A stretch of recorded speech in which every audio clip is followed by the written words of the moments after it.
So hello, hi everyone. मेरा नाम गौतम लखानी है and I welcome you all to our course in which we are covering Indian economy by Sanjeev Verma. आज के session की guys अगर हम बात करें तो आज हम डिस्कस करने जा रहे हैं नीति आयोग के बारे में।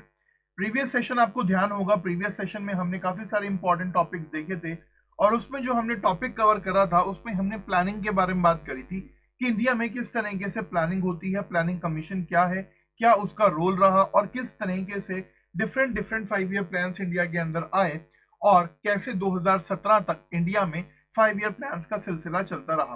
तो ये सब चीजें हमने प्रीवियस सेशन में डिस्कस करी। आज के सेशन की अगर हम बात करें तो आज हम डिस्कस करेंगे नीति आयोग के बारे में। क्या है नीति आयोग, क्या इसके ऑब्जेक्टिव हैं, क्या इसका कंपोजिशन है और साथ में एट दी एंड हम इसके कुछ रिसेंट इनिशिएटिव्स को यहाँ पर कवर करेंगे। तो चलिए शुरुआत करते हैं हमारे आज के सेशन की। उससे पहले यहाँ पर एक इंपॉर्टेंट इन्फॉर्मेशन आपके लिए। इन्फॉर्मेशन यहाँ पर यह है कि अनअकैडमी लेकर के आया है आपके लिए अनअकैडमी कॉम्बैट, जो कि एक most competitive gamified UPSC CSC battle रहेगा। ऑल ओवर इंडिया जो यूपीएससी एस्पिरेंट्स हैं उनके साथ आप यहाँ पर compete कर पाएंगे। The best thing is every Sunday अब ये होने जा रहा है सुबह 11 बजे और यहाँ पर अगर हम बात करें तो काफी सारे चैलेंजिंग क्वेश्चंस आपके लिए अनअकैडमी एजुकेटर्स ने बनाए रहेंगे। साथ में जो है रियल टाइम रैंकिंग आपको मिलेगी, बेस्ट लोगों के साथ आप compete कर पाएंगे और डिटेल्ड वीडियो सॉल्यूशन वगैरह यहाँ पर आपको देखने को मिलेंगे। लाइव स्कोरिंग होगी, लीडरशिप बोर्ड पर आपको रैंकिंग देखने को मिलेगी, रेटिंग्स आपको मिलेंगी और साथ में अवार्ड्स वगैरह भी यहाँ पर आपको मिलेंगे। अगर हम यहाँ पर बात करें अवार्ड्स की तो देखिए जो फर्स्ट 3 रैंकर्स होंगे उनको यहाँ पर अनअकैडमी की तरफ से कॉम्प्लीमेंट्री प्लस सब्सक्रिप्शन यहाँ पर मिलेगा। साथ में जो 4 to 10 रैंकर्स होंगे उनको यहाँ पर अप टू 75% ऑफ मिलेगा अनअकैडमी प्लस सब्सक्रिप्शन पे।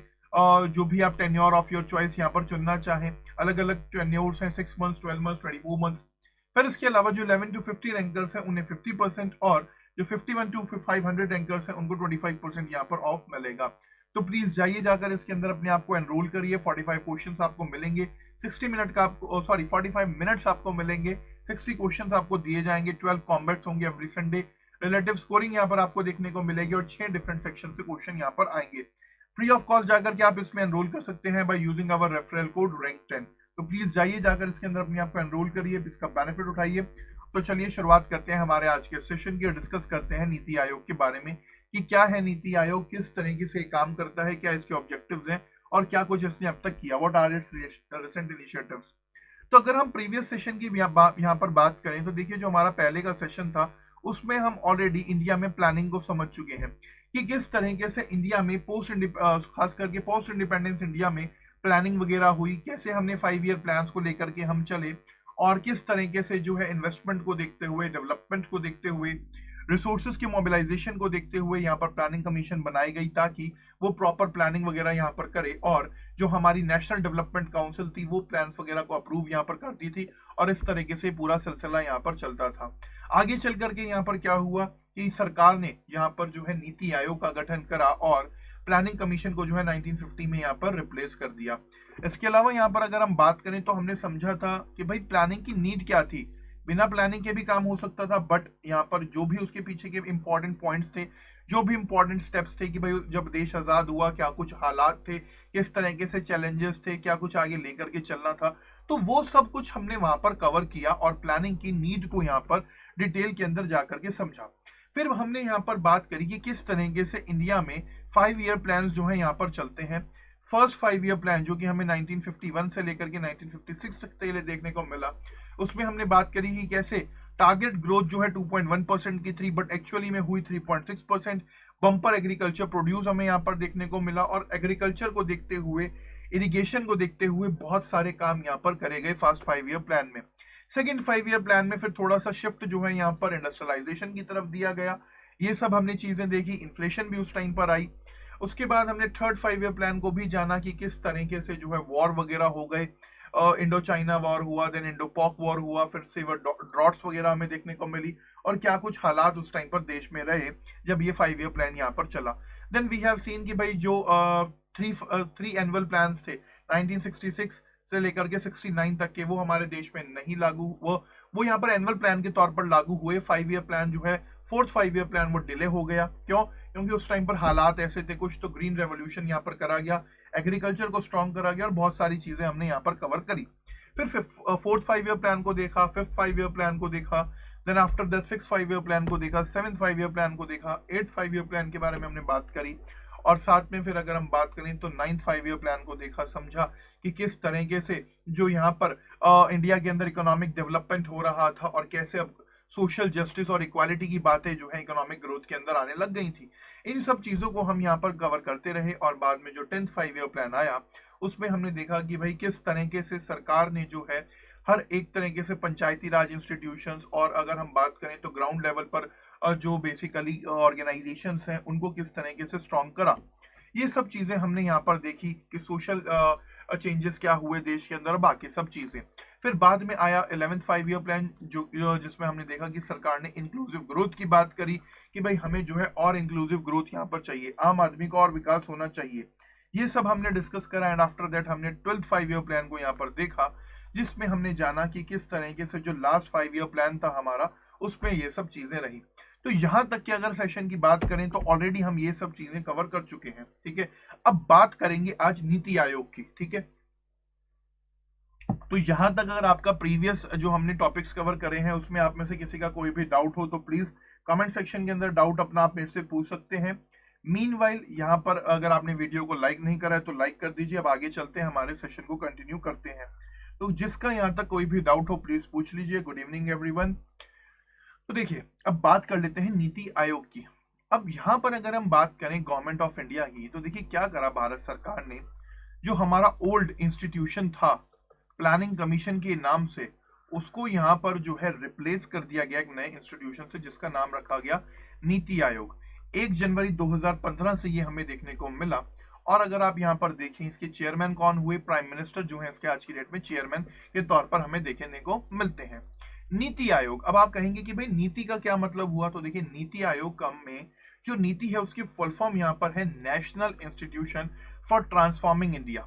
तो यहाँ पर सीधे तौर पर नाम से ही पता लग रहा है कि इस इंस्टीट्यूशन को क्यों बनाया गया, ताकि इंडिया को, भारत को, हमारे देश को ट्रांसफॉर्म करा जा सके। और यहाँ पर इसका काम क्या था कि भाई एक जो है यहाँ पर डायरेक्शन देना एक डेवलपमेंट प्रोसेस के लिए और साथ में कोऑपरेटिव फेडरलिज्म के ऊपर यहाँ पर ध्यान देना। यानी कि जो हमारे यहाँ पर फेडरल स्ट्रक्चर है, जो हमारा फेडरलिज्म है, उसको और किस तरीके से हम मजबूत कर सके, कैसे कोऑपरेटिव वे में हम उसको लेकर के चल सके ताकि डेवलपमेंट यहाँ पर हो। ये काम जो है इसको लेकर के डायरेक्शंस वगैरह देने का काम जो है वो नीति आयोग का यहाँ पर देखा जाता है। नीति आयोग की यहाँ पर अगर हम बात करें तो देखिए नीति आयोग को ना एक थिंक टैंक कहा जाता है, ना करके एक finance distribution agency. Planning commission क्या था कि मान लीजिए बता दिया कि भाई इस तरीके से ये काम है, वो काम है, इसके लिए इतना बजट, वो बजट, इस तरीके से मतलब चीजें होती थी। तो यहाँ पर देखा गया कि जो नीति आयोग है वो यहाँ पर सोचने समझने का विचार करेगा, ना कि सिर्फ और सिर्फ फाइनेंस को डिस्ट्रीब्यूट करेगा। ये चीज के ऊपर यहाँ पर काफी ज्यादा ध्यान दिया गया। अब यहाँ पर जब बात आई नीति आयोग को लेकर के तो बोला गया कि जो हमारे सेंट्रल लेवल पर गवर्नमेंट्स हैं, स्टेट लेवल पर गवर्नमेंट है, उनको नीति आयोग जो है एक स्ट्रेटेजिक और टेक्निकल एडवाइसेस वगैरह यहाँ पर देगा, ताकि जब वो पॉलिसी वगैरह बनाए तो ये सब चीजों का ध्यान में अपने ध्यान में रखें। इसके अलावा यहाँ पर अगर हम बात करें तो देखिए जो नीति आयोग है वो क्या है, एक multi directional flow of policy लेकर के चलता है। जैसे कि सेंटर से स्टेट के बीच में किस तरीके से पॉलिसीज रहनी चाहिए, क्या कोऑर्डिनेशन होना चाहिए कोऑपरेटिव फेडरलिज्म को बूस्ट करने के लिए, फिर स्टेट्स और सेंटर के बीच में किस तरीके से काम होना चाहिए, डिफरेंट मिनिस्ट्रीज के अंदर काम क्या होना चाहिए। तो आप यहाँ पर कह सकते हैं कि नीति आयोग जो है एक तरीके से यहाँ पर कोऑपरेटिव फेडरलिज्म के साथ साथ जो है बेटर इंटर मिनिस्ट्री कोऑर्डिनेशन के ऊपर भी यहाँ पर ध्यान दे रहा है। ठीक है, जैसे कि अगर हम यहाँ पर बात करें, अभी हमने आज सुबह ही न्यूज में एक आर्टिकल डिस्कस करा था, न्यूज डिस्कस करी थी, जिसमें हमने बात करी थी कि जो हमारा जल जीवन शक्ति मिशन है उसके अंदर किस तरीके से जो है तेलंगाना ने भारत सरकार के साथ कोऑर्डिनेट करके जो है वहां पर अपना पूरा का पूरा काम करा और कैसे 100% टैप वाटर कनेक्शन हमें तेलंगाना के अंदर आज की डेट में देखने को मिलते हैं। तो ये सब सुनिश्चित करना किसका काम है, नीति आयोग का काम है कि चीजें बेटर और कोऑर्डिनेटेड वे में यहाँ पर होती रहे। ठीक है, ये किसका काम है, नीति आयोग का यहाँ पर देखना है। तो कहीं ना कहीं आप यहाँ पर समझ सकते हैं कि भाई जो नीति आयोग है वो क्या कर रहा है, इस तरीके से मैकेनिज्म वगैरह बना रहा है, फॉर्मुलेट कर रहा है, ताकि जो प्रोग्रेस है वो हर एक लेवल पर हो गवर्नमेंट के, either it's about the village level और it's about the state level और it's about the central level, हर तरफ जो है मिल करके यहाँ पर काम हो, प्रोग्रेस यहाँ पर हो और इस तरीके के क्रेडिबल प्लान्स वगैरह यहाँ पर बनाए जाए। साथ में यहाँ पर अगर हम बात करें तो जो नीति आयोग जैसे कि थिंक टैंक इसके साथ लगा हुआ है, तो इसका ध्यान क्या है कि भाई हम एक इस तरीके का इकोसिस्टम कंट्री के अंदर डेवलप करें जिसमें knowledge, innovation, entrepreneur support system, collaborative community जो है मिलकर के यहाँ पर काम करे, ताकि नेशनल और इंटरनेशनल एक्सपर्ट्स यहाँ पर मिलें और हमारा देश तरक्की करे। तो कहीं ना कहीं आप यहाँ पर ये भी बोल सकते हैं, कोई आपसे पूछे कि नीति आयोग का मेन काम क्या है, तो आप यहाँ पर कह सकते हैं कि कोऑपरेटिव फेडरलिज्म के साथ साथ एक ओवरऑल डेवलपमेंट करना और साथ में एक ऐसा इकोसिस्टम क्रिएट करना जिसके अंदर हमारी कंट्री में नॉलेज भी बढ़े, इनोवेशन भी बने और साथ में जो है एंटरप्रेन्योर जो हमारी सपोर्ट सिस्टम होता है, यानी कि ज्यादा से ज्यादा एंटरप्रेन्योर्स इंडिया के अंदर बने, वो यहाँ पर काम किसका है, नीति आयोग का। तो इन शॉर्ट अगर हम यहाँ पर बात करें, कोलैबोरेटिव कम्युनिटी की बात यहाँ पर नीति आयोग करता है, जिसमें यहाँ पर नेशनल और इंटरनेशनल एक्सपर्ट्स ने मिल करके यहाँ पर पूरा का पूरा काम किया जाता है। तो अगर आप एट द कोर बिल्कुल समझने की कोशिश करें नीति आयोग को, तो नीति आयोग दो मोटे तौर पर काम कर रहा है। एक यहाँ पर आपको देखने को मिलेगा टीम इंडिया हब और दूसरा मिलेगा knowledge and innovation hub. Team India hub के अंदर क्या हो रहा है, स्टेट्स के बीच में और सेंट्रल गवर्नमेंट के बीच में बेटर एंगेजमेंट हो रहा है, यानी कि कोऑपरेटिव फेडरलिज्म की यहाँ पर बात हो रही है। और जो दूसरा हब है इसका नाम है नॉलेज एंड इनोवेशन हब, वो क्या कर रहा है, यहाँ पर थिंक टैंक की कैपेबिलिटीज का काम कर रहा है, नॉलेज को लेकर के, इनोवेशन को लेकर के इस तरीके का एनवायरमेंट बना रहा है ताकि चीजें बढ़िया हो, प्रोग्रेस यहाँ पर हो। तो आप यहाँ पर कह सकते हैं द कोर की जो हमारा ये नीति आयोग है, ये यहाँ पर क्या कर रहा है, हमारा अपना इस तरीके से दो इसके हब्स हैं, जिसमें एक तो आ जाता है हमारा यहाँ पर टीम इंडिया हब, एक सीन यहाँ लिखते हैं टीम इंडिया हब। और इस टीम इंडिया हब का क्या काम है कि कोऑपरेटिव फेडरलिज्म को बूस्ट करा जाए, यानी कि स्टेट्स और सेंट्रल गवर्नमेंट के बीच में जो एंगेजमेंट है उसको बूस्ट करा जाए। और साथ में जो दूसरा हब है वो कैसा है, वो हब है नॉलेज एंड इनोवेशन हब। अब नॉलेज एंड इनोवेशन हब में क्या मतलब है कि इस तरीके से एक एनवायरमेंट डेवलप करा जाए कि देश के अंदर नॉलेज भी बढ़े, इनोवेशन भी डेवलप हो और साथ में जो है एंटरप्रेन्योर जिसको कहते हैं सपोर्ट सिस्टम, वो यहाँ पर हमारे देश के अंदर डेवलप हो। तो इस तरीके से यहाँ पर नीति आयोग का काम करना है, ठीक है। तो ये कहीं ना कहीं दो मुख्य टास्क हैं, या आप कह सकते हैं दो मेन काम है नीति आयोग के, जो कि हमारे नेशन को किसकी तरफ लेकर के जाएंगे, डेवलपमेंट की तरफ लेकर के जाएंगे। देखिए अगर हम यहाँ पर बात करें डेवलपमेंट की, तो आप सबको पता है कि बिना कॉर्पोरेशन के, स्टेट्स और सेंटर के हमारा देश तरक्की नहीं कर सकता। बिना इनोवेशन के, बिना नॉलेज के और बिना एक सपोर्ट सिस्टम के हमारा देश यहाँ पर डेवलपमेंट नहीं कर सकता। तो जो दोनों मेन बुनियाद है यहाँ पर, कॉर्पोरेशन भी और साथ में नॉलेज और इनोवेशन को लेकर के एक एनवायरनमेंट डेवलप करना ताकि हमारा देश प्रोग्रेस करे, तरक्की करे, ये किसका काम है यहाँ पर, ये हमारे नीति आयोग का काम है कि वो इस तरीके से पॉलिसीज वगैरह बनाए कि यहाँ पर चीजें वगैरह अपना प्रॉपर हो सके। तो ये था यहाँ पर कुछ नीति आयोग के बारे में अब तक का, ठीक है। तो यहाँ पर अगर हम बात करें नीति आयोग की, आगे चल करके अब हम यहाँ पर डिस्कस करेंगे नीति आयोग के ऑब्जेक्टिव्स को, फिर उसके बाद यहाँ पर आगे ऑब्जेक्टिव्स के बाद हम नीति आयोग के कंपोजिशन को देखेंगे, डिफरेंस देखेंगे नीति आयोग और प्लानिंग कमीशन के बीच, नीति आयोग के रोल को समझेंगे और साथ में नीति आयोग के जो रिसेंट इनिशिएटिव रहे, एक भारत श्रेष्ठ भारत से लेकर के कोऑपरेटिव फेडरलिज्म तक के जो चीजें हैं उन सबको यहाँ पर हम डिस्कस करेंगे। साथ में यहाँ पर आपका कोई भी डाउट है अब तक तो प्लीज कमेंट सेक्शन में आप मेरे से पूछ सकते हैं। और यहाँ पर अगर हम बात करें फिर ऑब्जेक्टिव्स को हम यहाँ पर डिस्कस करेंगे, उससे पहले यहाँ पर आपका किसी का भी कोई भी यहाँ पर अपना डाउट वगैरह हो तो आप प्लीज कमेंट सेक्शन के अंदर मेरे से पूछ सकते हैं, ठीक है। ओके, यहाँ पर कुछ कमेंट आए हैं, एक सेकेंड, एक मिनट, ओके थोड़ा सा रिफ्रेश कर रहा हूं मैं, वो देयर इज यहाँ पे कुछ स्ट्रक हो गया मेरा ये ना। तो हाँ, यहाँ पर आपके जो कमेंट हैं वो हैं, सबसे पहले हैं स्वातिका, ये कह रही हैं कि NITI Aayog is a non constitutional body. Yes, बिल्कुल सही बात है। यहाँ पर जब भी हम नीति आयोग का क्रिटिसिज्म करते हैं तो उसमें ये पॉइंट मेन होता है कि भाई जो नीति आयोग है वो क्या है, एक नॉन कॉन्स्टिट्यूशनल बॉडी है, जैसे कि प्लानिंग कमीशन था, इसी तरीके से ये भी हमें देखने को मिलता है। सुमित का यहाँ पर क्वेश्चन है related to health, nutrition, education, agriculture, water resources, financial inclusion, skill development and infrastructure etcetera. देखिए सुमित, आपने इतनी सारी चीजों के नाम लिख दिए, बिल्कुल सही बात लिखी है आपने, बिल्कुल सही यहाँ पर लिखा।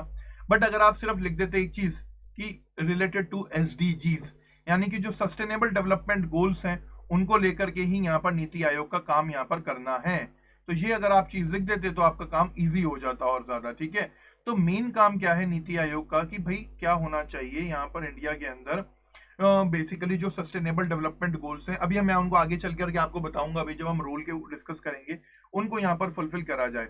यह स्वाति जो वॉश है हमारा वाटर एंड सैनिटेशन प्रोग्राम जो है वो किससे रिलेटेड है, कहीं ना कहीं नीति आयोग से ही रिलेटेड है, बिकॉज इंडिया के अंदर जो एक तरीके से वाटर एंड सैनिटेशन को प्रोवाइड कराने का जिम्मा है जो कि सस्टेनेबल डेवलपमेंट गोल के अंदर ही कहीं ना कहीं आ जाता है, वो कौन देखता है, वो नीति आयोग का ही काम है, रोल है वो उसका कि भाई इन सब चीजों को भी ध्यान में दिया जाए। ओके, तो चलिए बात कर लेते हैं यहाँ पर नीति आयोग के कुछ ऑब्जेक्टिव्स की। ऑब्जेक्टिव्स को यहाँ पर डिस्कस कर लेते हैं। मीनवाइल कोई और भी कमेंट हो तो प्लीज कमेंट सेक्शन में अपना कमेंट बता दीजिए और वीडियो को लाइक कर दीजिए अगर आपने लाइक नहीं कराया तब तक। तो देखिए सबसे पहले यहाँ पर ऑब्जेक्टिव्स की बात करें तो ऑब्जेक्टिव का मतलब क्या होता है कि नीति आयोग ने करना क्या है, क्या सोचा है। अब आप एक चीज बताइए, अब आप यहाँ पर ये सेशन देख रहे हैं तो there are certain objectives behind this, ठीक है। आपके कुछ ऑब्जेक्टिव हैं जब आप इसको देख रहे हैं तो क्या है आपके ऑब्जेक्टिव की आपको इंडियन इकोनॉमी की जानकारी मिल सके, आप नीति आयोग के बारे में जान सकें, ठीक है, और आप एग्जाम के लिए अपने आप को बेहतर तरीके से प्रिपेयर कर सके, यही आपके ऑब्जेक्टिव्स हैं। इसी तरीके से नीति, हम कोई भी काम करते हैं तो उसके सर्टेन ऑब्जेक्टिव्स होते हैं, ठीक है। तो इसी तरीके से जो नीति आयोग है उसके भी कुछ सर्टेन ऑब्जेक्टिव्स हैं। क्या है वो ऑब्जेक्टिव्स, देखिए मैंने आपको बताया था कि नीति आयोग का दो तरीके से काम करना है कि भाई एक तो कोऑपरेटिव फेडरलिज्म को प्रमोट करा जाए इंडिया के अंदर, ये काम है इसका, और दूसरा काम जो है नीति आयोग का वो क्या है कि भाई जो नॉलेज है, इनोवेशन है और साथ में एक सपोर्ट इकोसिस्टम जो है उसको यहाँ पर डेवलप करा जाए ताकि हमारा देश जो है मिल करके क्या हो सके, यहाँ पर डेवलप कर सके, ठीक है। ये यहाँ पर मेन काम है नीति आयोग के, दो इंपॉर्टेंट टास्क हैं ये। तो अब इन टास्क के पीछे देयर आर सर्टेन ऑब्जेक्टिव्स, ठीक है।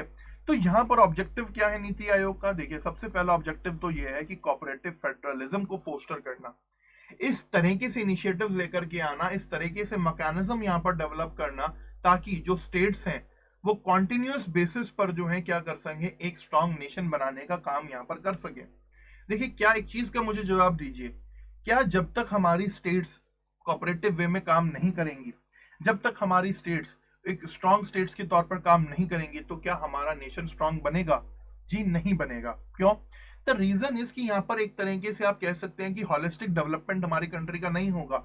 एक तरफ क्या होगा कि हमने स्टेट देख लिया, मान लीजिए महाराष्ट्र जैसा या कहीं कर्नाटक जैसा जो कि बहुत ज्यादा डेवलप्ड है, वहीं दूसरी तरफ हमने स्टेट देख लिए छत्तीसगढ़ और झारखंड जैसे जहां पर अभी भी बहुत सारी समस्या है। तो कहीं ना कहीं नीति आयोग का क्या काम है कि एक कोऑपरेटिव फेडरलिज्म को बूस्ट करना ताकि जो स्टेट्स हैं, हमारी जितनी भी स्टेट गवर्नमेंट हैं, वो एक ऐसा इस तरीके से काम कर सके कि हमारा जो नेशन है, हमारा जो भारत है, हमारा जो देश है, वो एक स्ट्रॉन्ग नेशन के तौर पर डेवलप हो।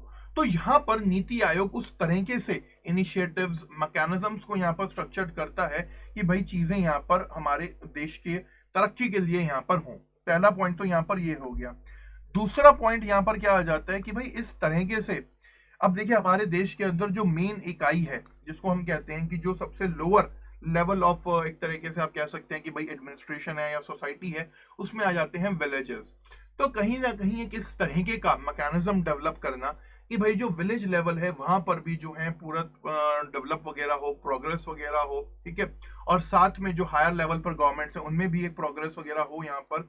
तो ये यहाँ पर काम है कहीं ना कहीं, ठीक है, इस तरीके के मैकेनिज्म को डेवलप करना, प्लान्स वगैरह बनाना कि विलेज लेवल से लेकर के हायर लेवल्स तक जो गवर्नमेंट है वहां पर प्रोग्रेस हमें देखने को मिले। तीसरा पॉइंट यहाँ पर क्या हो जाता है कि कुछ ऐसे एरियाज के ऊपर फोकस करना जैसे कि हमारा नेशनल सिक्योरिटी का हो गया और इकोनॉमिक स्ट्रेटेजी हो गया, मतलब मिल करके यहाँ पर काम करना कहीं ना कहीं, ठीक है, कि भाई हम नेशनल सिक्योरिटी को भी अपना समझें और साथ में इकोनॉमिक स्ट्रेटेजी और पॉलिसी को भी देखें। जैसे कि अब आप यहाँ पर एग्जांपल ले लीजिए इंडो पैसिफिक रीजन का। इंडो पैसिफिक रीजन हमारे लिए इकोनॉमिकली भी बहुत ज्यादा इंपॉर्टेंट है और हमारी नेशनल सिक्योरिटी के पॉइंट ऑफ व्यू से भी बहुत ज्यादा इंपॉर्टेंट है। या अब आप बात कर लीजिए अंडमान को, जिस तरीके से अंडमान निकोबार आइलैंड्स के अंदर डेवलपमेंट का काम कराया जाएगा या हो रहा है, शुरू हो गया है, तो उसको अगर आप यहाँ पर देखेंगे तो कहीं ना कहीं अंडमान में इकोनॉमिक डेवलपमेंट भी हमें देखने को मिलेगा। एक टूरिज्म हब के तौर पर वो और ज्यादा डेवलप होगा। साथ में अंडमान वाला रीजन हमारे लिए स्ट्रेटेजिकली कितना ज्यादा इंपॉर्टेंट है ये मैंने आपको मैप में उस दिन बताया ही था, हमने डिस्कस करा ही था। तो ये सब चीजें कहीं ना कहीं इसका काम है। इसके अलावा यहाँ पर अगर हम बात करें तो एक मेन चीज क्या है कि भाई हर एक सेक्शन ऑफ सोसाइटी पे ध्यान देना, खास करके उन सेक्शंस पर ध्यान देना जिनको इकोनॉमिक प्रोग्रेस का अब तक कोई फायदा नहीं मिला है, तो ये भी ध्यान देना है यहाँ पर इसका। इसके अलावा कि भाई इस तरीके से एडवाइस देना, एनकरेज करना स्टेक होल्डर्स को कि भाई नेशनल इंटरनेशनल जो थिंक टैंक्स हैं वो मिल करके यहाँ पर काम करें और साथ में देश हमारा तरक्की करे, ठीक है। तो चाहे एजुकेशनल डेवलपमेंट हो या पॉलिसी रिसर्च इंस्टीट्यूट्स हो, हर तरीके से यहाँ पर काम करना, ये चीज है। फिर जो फिफ्थ पॉइंट यहाँ पर आ जाता है हमारा, कहीं सिक्स पॉइंट आ जाता है, वो ये है कि भाई नॉलेज, इनोवेशन और एंटरप्रेन्योरियल सपोर्ट सिस्टम यहाँ पर डेवलप करना, ताकि एक कोलैबोरेटिव वे में हमारा नेशन जो है यहाँ पर डेवलप कर सके। तो इस तरह का इकोसिस्टम प्रोवाइड कराने का काम भी नीति आयोग का है। साथ में यहाँ पर अगर हम बात करें तो नीति आयोग एक इंपॉर्टेंट चीज ये भी करता है कि भाई यहाँ पर एक प्लेटफॉर्म का काम करता है कि जो हमारे डिपार्टमेंटल इश्यूज हो गए, ठीक है, मिनिस्ट्रीज के बीच में डिफरेंट डिफरेंट, उनको सॉल्व करा जा सके और जो हमारा डेवलपमेंट एजेंडा है वो प्रॉपरली इंप्लीमेंट यहाँ पर हो सके, कोई दिक्कत परेशानी ना हो, स्मूथ फंक्शनिंग का काम करना जो है कहीं ना कहीं नीति आयोग में एक मेन ऑब्जेक्टिव है। इसके अलावा यहाँ पर अगर हम बात करें नीति आयोग की, तो गुड गवर्नेंस को लेकर के भी नीति आयोग का बहुत ज्यादा ध्यान रहता है कि भाई देखिए सस्टेनेबल और इक्विटेबल डेवलपमेंट तो हो ही हो, साथ में गुड गवर्नेंस भी हो कंट्री के अंदर। तो ये सब चीजें यहाँ पर नीति आयोग देखता है, करता है, ठीक है।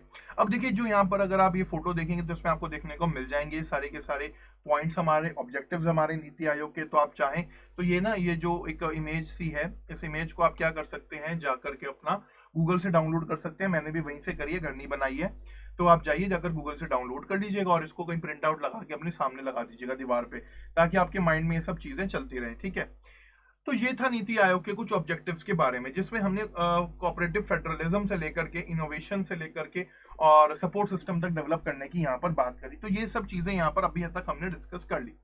अब यहाँ पर बात करेंगे नीति आयोग के कंपोजिशन की, भाई नीति आयोग किस तरीके से काम करता है। मीनवाइल आपका कुछ भी डाउट है कमेंट सेक्शन में डाउट पूछ लीजिए, जिन लोगों को कोई भी डाउट है तो पूछ लीजिए प्लीज। अगर डाउट नहीं है, वीडियो को लाइक नहीं करा है तो प्लीज लाइक कर दीजिए, क्योंकि आपके लाइक करने से हमें एक मोटिवेशन यहाँ पर जरूर मिलता है। तो please make sure to like the video अगर आपको अच्छा लग रहा है, तो कोई जबरदस्ती नहीं है यहाँ पर, ठीक है। कुछ कमेंट्स हैं, उन कमेंट्स को देख लेते हैं। यहाँ पर कमेंट आया है, development required collective contribution of centre and state. बिल्कुल सही बात है यहाँ पर आपकी, ओके, बिल्कुल सही बात है। ऑब्जेक्टिव जो होना चाहिए वो यूपीएससी एग्जाम क्लियर करने का ही होना चाहिए।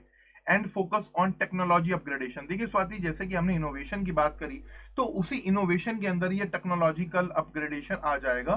तो स्पेसिफिकली अलग से हमें इसको मेंशन करने की रिक्वायरमेंट नहीं है यहाँ पर, ठीक है। तो जो हमारा बेसिकली हमने इनोवेशन की बात करी, उसी के अंदर हमारा ये टेक्नोलॉजिकल अपग्रेडेशन भी आ गया। सो गाइस, अब बात कर लेंगे यहाँ पर कंपोजिशन की। तो देखिए जो कंपोजिशन हो गया नीति आयोग का, यानी कि इसमें चेयरमैन कौन है, चेयरपर्सन कौन है, वाइस चेयरपर्सन कौन है, इन सब चीजों को जब हम यहाँ पर देखें तो देखिए क्या है नीति आयोग के। अगर हम चेयरपर्सन की बात करें, अध्यक्ष की बात करें, तो वो हमें भारत के प्रधानमंत्री आज की डेट में कौन है, श्री नरेंद्र मोदी जी। तो वो हमें यहाँ पर एज अ चेयरपर्सन देखने को मिलते हैं। प्लानिंग कमीशन के टाइम पर भी चेयरपर्सन कौन हुआ करते थे, प्राइम मिनिस्टर ही हुआ करते थे।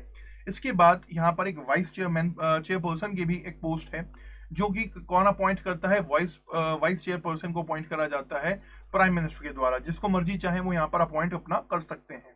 इसके अलावा एक गवर्निंग काउंसिल भी होती है यहाँ पर। उस गवर्निंग काउंसिल के अंदर क्या होता है, जो चीफ मिनिस्टर्स होते हैं सब स्टेट के, वो यहाँ पर पार्टिसिपेट करते हैं। साथ में जो यूनियन टेरिटरीज होती हैं, वहाँ के एलजी जो होते हैं, वो वहाँ पर पार्टिसिपेट करते हैं, ठीक है। तो भाई क्या हो गया, एक ये यहाँ पर इस तरीके से चेयरपर्सन हो गया।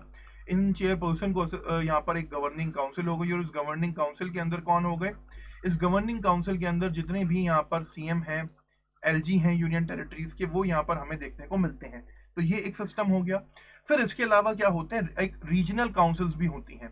रीजनल काउंसिल क्या है, वो स्पेसिफिक रीजनल इश्यूज को सिमट करने के लिए, एड्रेस करने के लिए बनाई जाती है। मान लीजिए कोई स्टेट के अंदर पंगा हो गया, ठीक है, तो यहाँ पर क्या होता है, चीफ मिनिस्टर्स भी आपको देखने को मिलेंगे, साथ में जो है यहाँ पर आपको एलजी भी देखने को मिलेंगे, और कभी कभार तो प्राइम मिनिस्टर और उनके कोई नॉमिनी भी यहाँ पर हमें देखने को मिलेंगे। मान लीजिए दो देशों में या दो रीजन्स के अंदर, दो स्टेट के अंदर, या इस तरीके से कुछ भी पंगा, रीजनल कोई इशू है, वो यहाँ पर कहीं ना कहीं देखा जाता है, एड्रेस करा जाता है, ठीक है।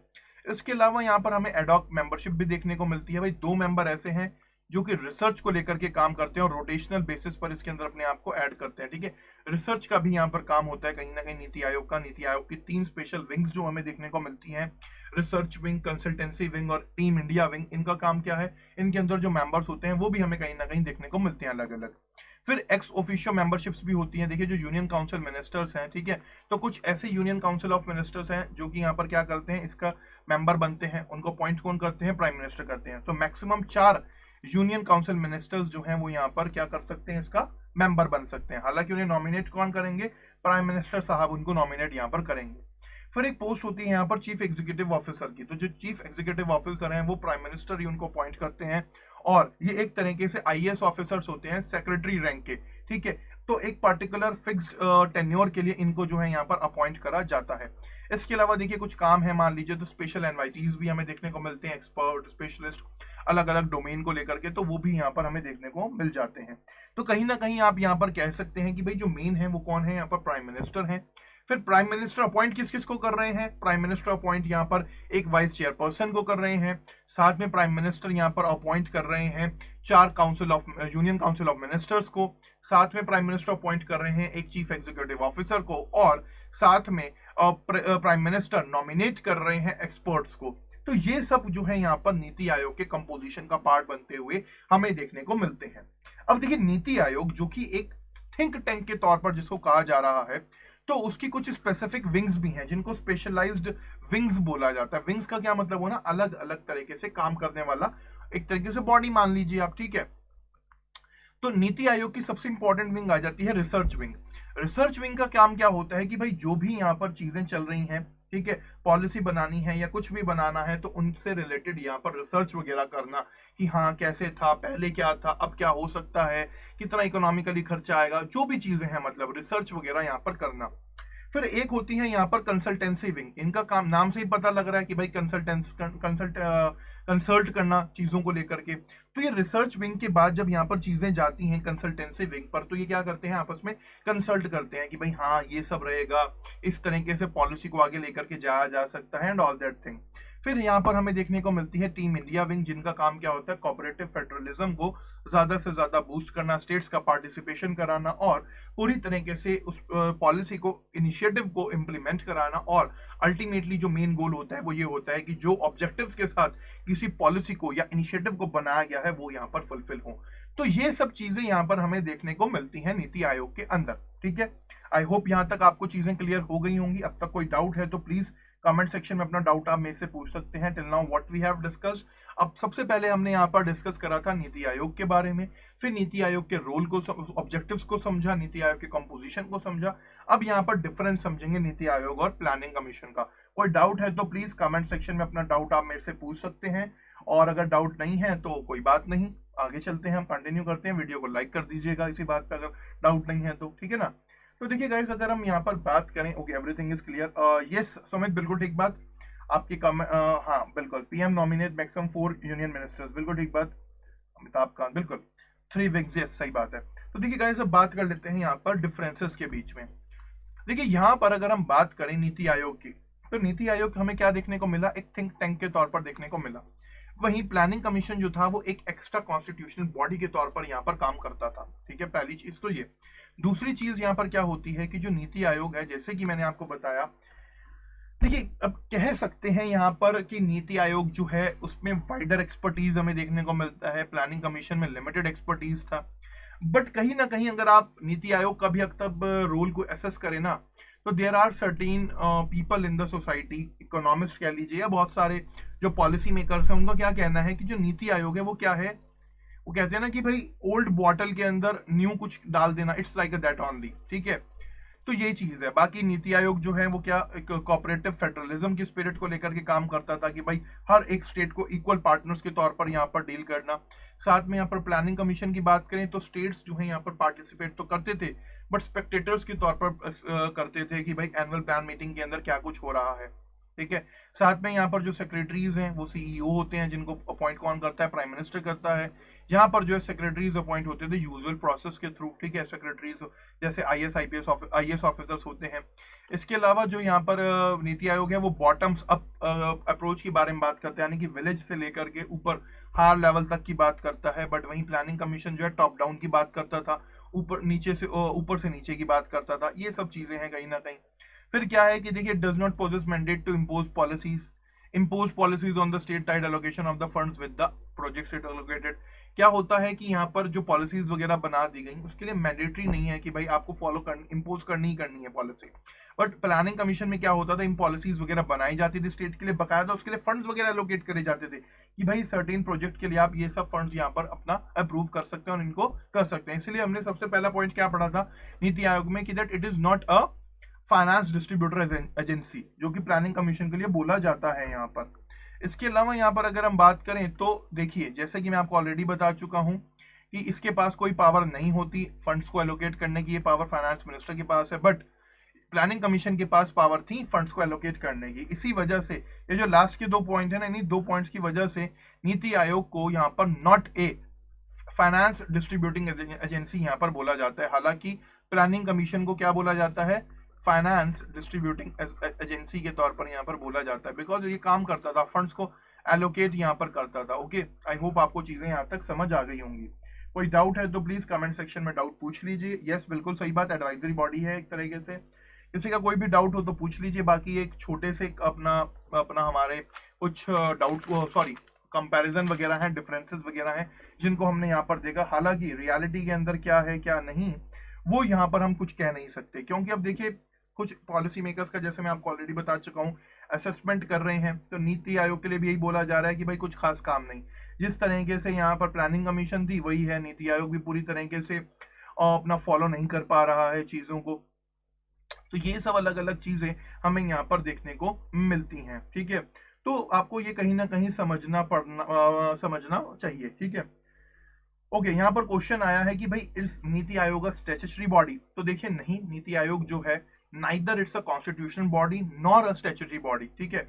ये आपको यहाँ पर समझना चाहिए। स्टैट्यूटरी बॉडीज कौन सी होती है हमारी, एनएचआरसी हो गया, नेशनल कमीशन हो गए विमेन के लिए, माइनॉरिटीज, इस तरीके से कुछ नहीं है यहाँ पर, ठीक है। तो you need to understand this thing. Okay, तो चलिए अब यहाँ पर बात कर लेते हैं हमारे अनदर इंपॉर्टेंट टॉपिक की, नीति आयोग के रोल को समझ लेते हैं कि भाई अब तक का नीति आयोग का क्या रोल रहा, किस तरीके से नीति आयोग ने अपना काम वगैरह यहाँ पर किया, ठीक है। तो नीति आयोग के रोल को समझते हैं। जैसे कि हम पहले ही बात कर चुके हैं कि नीति आयोग का काम क्या है, कोऑर्डिनेट करना, कोऑपरेटिव फेडरलिज्म को बढ़ावा देना। तो नीति आयोग का जो सबसे इंपॉर्टेंट रोल है वो ये है कि भाई जिस तरीके से वर्ल्ड अपने आप को ट्रांसफॉर्म कर रहा है उस तरीके से हमें इंडिया को भी ट्रांसफॉर्म यहाँ पर करना है, और जो हमारे सस्टेनेबल डेवलपमेंट गोल्स हैं हमारे सामने उनको यहाँ पर कहीं ना कहीं फॉलो करना है, उनको लेकर के पॉलिसीज वगैरह बनानी है, टारगेट वगैरह बनाने हैं। तो देखिए आप सबको पता है कि 2015 में हमें क्या देखने को मिले, सस्टेनेबल डेवलपमेंट गोल्स SDGs यहाँ पर हमें देखने को मिले, जो कि हैं 17 इन नंबर। 17 सस्टेनेबल डेवलपमेंट गोल्स हमें यहाँ पर देखने को मिले, और टारगेट क्या रखा गया कि 2030 तक इन सस्टेनेबल डेवलपमेंट गोल्स को फुलफिल करना है। तो यहाँ पर इन्हीं सस्टेनेबल डेवलपमेंट गोल्स को देखते हुए कि भाई किस तरीके से इन सस्टेनेबल डेवलपमेंट गोल्स को एकम्प्लिश करा जा सकता है, किस तरीके से एक्शंस वगैरह होना चाहिए, ये यहाँ पर नीति आयोग का ही काम है। नीति आयोग इस तरीके से पॉलिसीज वगैरह बनाता है, डेटा वगैरह कलेक्ट करता है, चेक करता है कि भाई क्या गोल हमारे हो रहे हैं, किस तरीके से टारगेट हमारे हो रहे हैं। अभी देखा होगा आपने, रिसेंटली एक पीछे मीटिंग हुई थी जिसमें नीति आयोग ने बोला था कि भाई जो मैल न्यूट्रिशन को खत्म करने के लिए पोषण अभियान चलाया जा रहा है वो ढंग से नहीं चल रहा, ठीक है। तो ये पोषण अभियान क्या है, न्यूट्रिशन को लेकर के बात हो रही है। तो एक कहीं ना कहीं सस्टेनेबल डेवलपमेंट गोल है हमारा ये, हेल्थ को लेकर के और बाकी सब चीजों को लेकर के। तो ये सब ध्यान देना नीति आयोग का काम है। इसके अलावा जो ministry of statistics and programme implementation है वो यहाँ पर एक कहीं ना कहीं क्या करता है, SDGs को लेकर के, गोल्स को लेकर के, टारगेट्स को लेकर के कोऑर्डिनेटेड वे में नीति आयोग के साथ यहाँ पर काम करता है। तो कहीं ना कहीं आप यहाँ पर समझ सकते हैं कि नीति आयोग का काम क्या है कि भाई मैपिंग करना गोल्स की, टारगेट्स की, और साथ में जो है कंसल्ट करना मिनिस्ट्री ऑफ दिस, जो हमारी SPI है, स्टैटिस्टिक्स वाली जो मिनिस्ट्री है, उसके साथ यहाँ पर कंसल्ट करना और इस तरीके से पॉलिसी वगैरह बनाना, स्कीम्स वगैरह बनाना, ताकि चीजें यहाँ पर हो सके। तो सेंट्रली स्पॉन्सर्ड स्कीम्स हो गई, ठीक है, उनको देखना कि भाई किस तरीके से इनका इंप्लीमेंटेशन होगा, क्या स्टेट्स को इनके बेनिफिट होंगे, ये सब कौन कर रहा है, कहीं ना कहीं नीति आयोग ही ये सब काम यहाँ पर कर रहा है।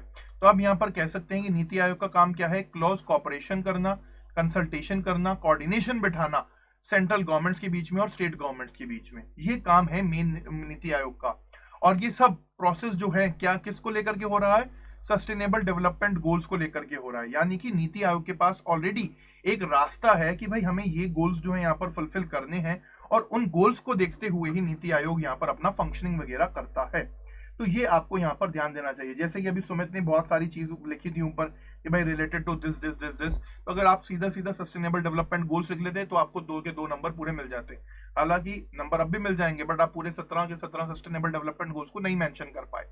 तो आपको यहाँ पर सस्टेनेबल डेवलपमेंट गोल्स लिखना है, आपको बताना है कि भाई नीति आयोग का काम क्या है, सस्टेनेबल डेवलपमेंट गोल्स को यहाँ पर अपना फुलफिल करना, उनको लेकर के गवर्नमेंट के साथ मिलकर के सेंट्रल लेवल पर, स्टेट लेवल पर पॉलिसी वगैरह बनाना, स्कीम्स वगैरह बनाना, ताकि मिलकर के काम यहाँ पर हो सके। ठीक है, तो ये है यहाँ पर एक मोटे तौर पर काम किसका, हमारे नीति आयोग का। अब बात कर लेते हैं नीति आयोग के रिसेंट इनिशिएटिव्स की। कुछ आपके कमेंट्स हैं, उन कमेंट्स को देख लेते हैं। ओके, तो यहाँ पर NITI Aayog is just an extra constitution body, बिल्कुल ठीक बात है। और आईएएस में बैकडोर एंट्री, लेटरल एंट्री भी यही करा रहा है।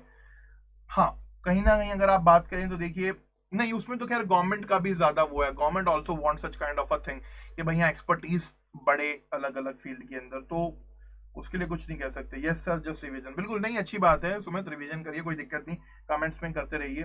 सो गाइस, यहाँ तक किसी का कोई भी डाउट हो तो प्लीज अपना डाउट कमेंट सेक्शन में यहाँ पर लिखें, और साथ में जो है आप यहाँ पर कोई डाउट नहीं है, चीजें क्लियर हैं तो वीडियो को लाइक कर दीजिए। क्या है यहाँ पर कमेंट आया है, mainly criticism is it's just rename the planning commission और रीस्ट्रक्चर द प्लानिंग कमीशन। देखिए, हाँ वही मैंने बात बोली ना कि भाई कुछ लोगों का यहाँ पर पॉलिसी मेकर्स का कहना है कि दैट मतलब एक कहावत है, I guess, I am not sure about it, कि भाई अगर सिंपल शब्दों में बताऊं तो क्या है कि पुरानी ही बोतल के अंदर इट्स लाइक कि old wine in a new bottle और समथिंग लाइक दैट, मतलब इस तरीके से बोला जाता है। तो वही हिसाब है कि भाई पहनावा वही है, पुराना ही है, बट यहाँ पर अपना ये भी हमें देख लिया। हाँ, लेकिन एक चीज ये है कि जो फंड्स को लेकर के डिस्ट्रीब्यूशन का काम था ना, अब वो नीति आयोग नहीं करता। पहले प्लानिंग कमीशन क्या करती थी, डिसाइड करती थी कि भाई किस तरीके से फंड्स वगैरह का एलोकेट करना है डिफरेंट स्टेट्स में डिफरेंट पॉलिसीज के लिए।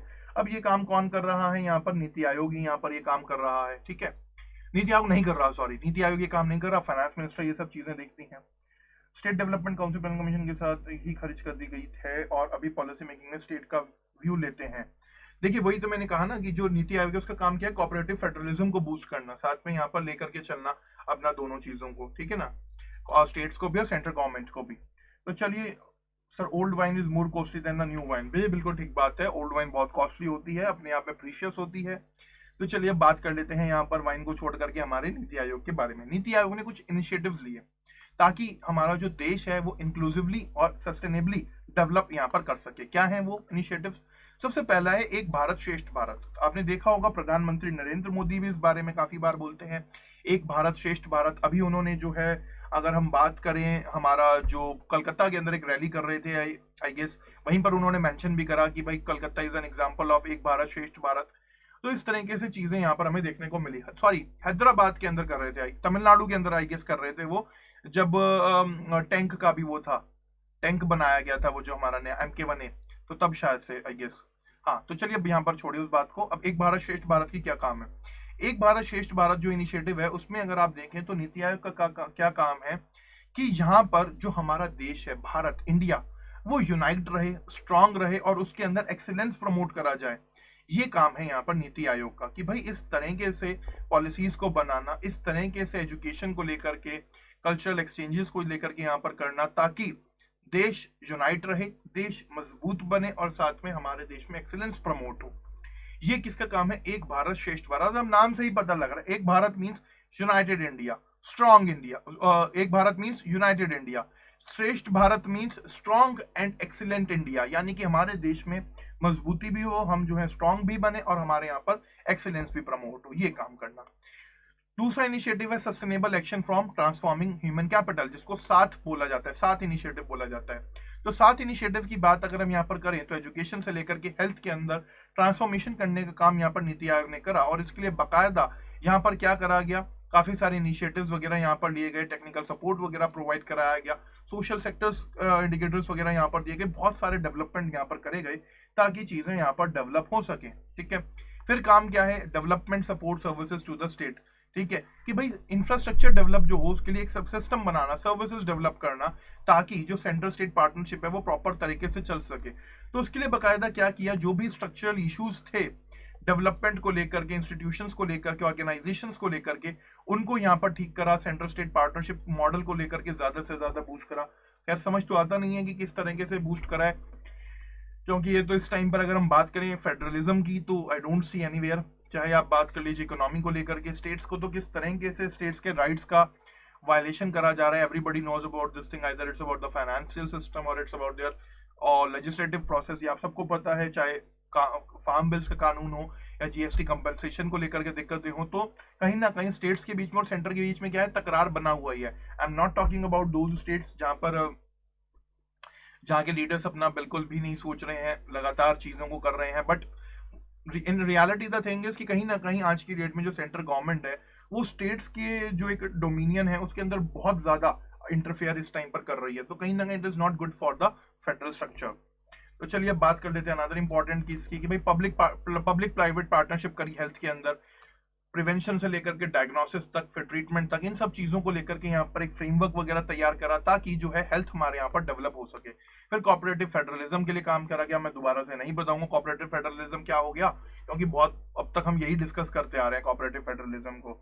ठीक है, साथ में यहाँ पर अगर हम बात करें तो इनका एक और चीज भी है, स्टेट ह्यूमन डेवलपमेंट रिपोर्ट ये निकालते हैं ताकि पता लग सके भाई किस तरीके से स्टेट्स के अंदर डेवलपमेंट वगैरह हुई है। फिर यहाँ पर क्या काम है, आप सबको पता होगा, एक 115 एस्पिरेशनल डिस्ट्रिक्ट्स वगैरह आइडेंटिफाई करे गए हैं, उनको ट्रांसफॉर्म करने की बात करी जा रही है, चाहे वो पोषण अभियान के थ्रू हो, चाहे वो किसी भी स्कीम के थ्रू हो, या वो अभी जो हमने देखा कि फोर्टिफाइड राइस डिस्ट्रीब्यूशन वाला काम हो, उन सबको यहाँ पर 115 एस्पिरेशनल डिस्ट्रिक्ट्स यहाँ पर देखी गई है, जहां पर क्या था, प्रोग्रेस धीरे हो रही थी, उनको यहाँ पर और ज्यादा डेवलप करा जाएगा सोशल एरियाज को। ठीक है, तो ये सब कुछ रिसेंट इनिशिएटिव्स हैं नीति आयोग के, जिनको हमने यहाँ पर अभी डिस्कस करा। ठीक है, तो आज के सेशन में इतना ही गाइस, आई होप आपको आज का सेशन पसंद आया होगा। आज के सेशन में हमने थोड़ा सा बैकग्राउंड समझा प्लानिंग को लेकर के। After that what we have discussed, after that we have discussed about NITI Aayog, कि नीति आयोग है क्या, किस तरीके से काम करता है, उसको हमने देखा, नीति आयोग के ऑब्जेक्टिव्स को समझा, नीति आयोग के रोल को समझा कि किस तरीके से नीति आयोग का रोल है, नीति आयोग की कंपोजिशन को समझा, and at the end we have discussed about NITI Aayog and planning commission difference, वो देखा, और सबसे लास्ट में कुछ इनिशिएटिव्स वगैरह देखे। तो ये सब चीजें हमने यहाँ पर नीति आयोग के बारे में डिस्कस करी। आई होप आपको आज का सेशन पसंद आया होगा, चीजें क्लियर हुई होंगी। कोई भी डाउट है यहाँ पर तो प्लीज वीडियो के कमेंट सेक्शन में अपना डाउट आप मेरे से पूछ सकते हैं। कुछ आपके कमेंट्स हैं उनको भी देख लेते हैं। यहाँ पर कमेंट आया है सिंह का, वो कह रहे हैं एक आयोग बहुत सारे काम, बहुत बर्डन है इस पर, भैया कोई एक काम कर लो नीति आयोग जी। देखिए यहाँ पर सही बात है आपकी भी, बट ये होता है, एक बंदा नहीं काम कर रहा ना, क्योंकि बहुत बड़ा एक नीति आयोग है, बहुत सारे लोग इसके अंदर काम कर रहे हैं, तो सब मिलजुल के ही यहाँ पर काम होता है, बट ठीक नहीं हो रहा काम जो भी यहाँ पर नीति आयोग का भी। ठीक है, मेंस इस टॉपिक के लिए रेडी किया है 66 बीपीएससी मेंस के लिए। Okay, all the very best. Mains के पॉइंट ऑफ व्यू से बहुत इंपॉर्टेंट है ये कहीं ना कहीं। Thank you. ओके, सो आज के सेशन में इतना ही गाइस, आज के सेशन को यहीं खत्म करते हैं। प्लीज जाते जाते वीडियो को लाइक कर दीजिएगा अगर आपको आज का सेशन पसंद आया है तो। ठीक है, so thank you everyone for watching this session. Good bye.